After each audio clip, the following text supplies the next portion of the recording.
you've written an opinion piece about the future strategy of Australia's defence, saying that for a long time we haven't had a strategy. Yeah, that's correct, Annalise, and that has been my concern for many, many years. And I first started looking at defence strategies as they came out in the form of a defence white paper back in 1976. And the best one until last week was 2016, not because of the words, Annalise, that were used in it, but because of the amount of money that was allocated and the fact that we delivered on that money. And I did write an article in the last week or so on strategy, and I'm not responsible for the headline, Annalise. The headline was "Give it everything we can, winning first, expense second." I'm very happy to take responsibility for the article, which was all about budget being strategy and strategy being budget. Look, it's a tale as old as time, blaming the headline writers, but you do essentially say that we do need to be increasing the spending. We put 2% of Australian GDP towards defence spending right now. What more do we need, or is it just going to turn into a bottomless pit of money? Well, it comes back to the fact of what your strategy is. That article was written about 2 weeks ago and was published on the day that we produced a wonderful change in our strategy and a very, very good national defence strategy. The $270 billion that the Prime Minister and the Minister for Defence announced last week is in fact partially an overall strategy, but the tremendous part about it was that it's a very, very good national defence strategy. Now, the point that I make is that if we need to put $270 billion over the next 10 years into defence, what other parts of our society, of our nation, do we need to address to match whatever this $270 billion is going to buy us in the end? And to think that defence is a bottomless pit means that there is no understanding of what our overall strategy is. And people, you know, some people even talk about toys for the boys, which for someone who has been to war on a number of occasions is an absolute insult.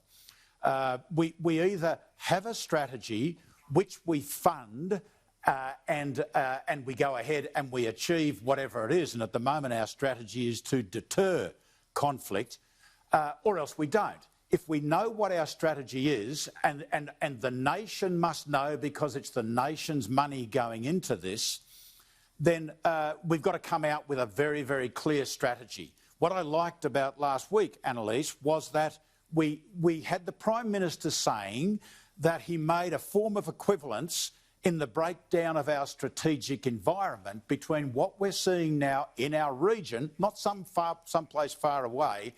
In our region, he made the equivalency between the 1930s and the 1940s.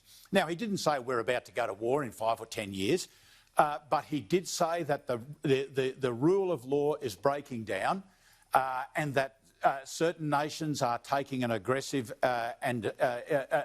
stance and an assertive stance, and that we should very, very much be prepared for this. And that's the point I make. And I'll just add one more thing, Annalise. In every area of government, we ask government to take risk. And it's legitimate. And nothing is more important at the moment than getting the economy up. Nothing at all. And the basis of our national security is the economy.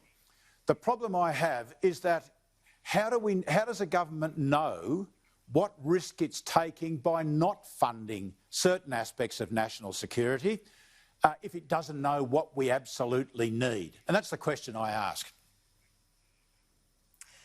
It's interesting you say that about how our strategy up until this point has been trying to avoid conflict. We might not have the choice in the future, considering how many geopolitical forces are changing. Do you think we need to start singling out China more in our language? We've been so hesitant in the past, but they certainly don't hesitate to single us out when it suits them. Yes, that's quite true. They've been very assertive in their treatment of us, but not only us, also of just about every other nation in the world. And it's the way that they are going at the moment. But as someone who was a diplomat for 5 years, I fully understand that there's an aspect of diplomacy where you may create a self-fulfilling prophecy if at a certain stage you become far too specific in your language. Now, every other commentator, after the Prime Minister came out and said what he said, every other commentator has identified the source of our problem as being China. Now, I'm not going to say we're going to go to war with China. I don't think it's inevitable. We can deter direct attack on ourselves. We cannot deter a war between China and the USA. Every single day of the week, both sides of that conflict practice fighting each other. And we're just about to start a very big series of exercises up in the South China Sea, a big what they call a RIMPAC exercises. Australia is involved, America is involved, where without specifying a particular enemy, we practice what we're talking about here. That is the use of military force, the demonstration of military force to deter conflict. And that's where I talk about winning, Annalise. In order to deter conflict, you don't just have something, you must illustrate to an aggressor that the price of attacking us is far, far too high. And that's what deterrence is about. You must be able to win in relation to deterrence, and by winning I mean to deter people from conducting operations directly against us. And just finally, Matthias Cormann, the Finance Minister, has announced he's retiring later this year, so there will be a cabinet reshuffle. Surely you'll have your hand up for something defence-related? Oh, I'm never that presumptuous, never that presumptuous. Annalise, it's lovely of you to even think that that's the case. For me to even consider that would be presumption.